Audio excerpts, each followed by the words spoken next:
गेलो ससुर से उनहर रे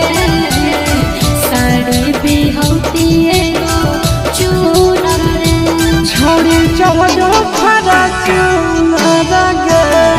माल मिलतै तोरा से सुनर गे छोड़ी चढ़ो खरा चूनर गे माल मिलतै तोरा से सुनर गे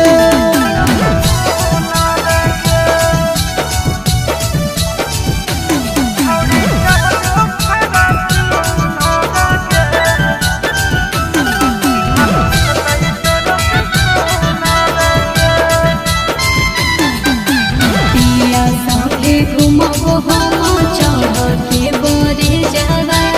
एक से एक छोड़ी करे सटा पर मई से जावा पिया संगे घुमबो हम चढ़ के बरे जावा एक से एक छोड़ी करे सटा पर मई से जावा छौड़ी पटावे के नहीं हो हुनर रे जैतो गुजर तोर पूरा उमर रे छोड़ी चढ़ो खरा चूनर गे माल मिलतै तोरा से सुनर गे छोड़ी चढ़ो खरा चूनर गे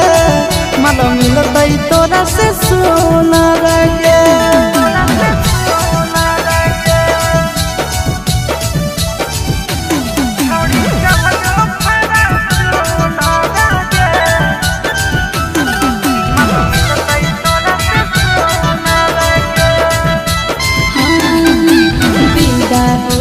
चोट लगतो दिल पे तोहरा सीधा रे जिला के छौड़िन के दिला हमारे पर है फिदा गे बिना होते चोट लगतो दिल पे तोहरा सीधा रे जिला के छौड़िन के दिला हमारे पर है फिदा गे हवा खइबो आशीष कोलर के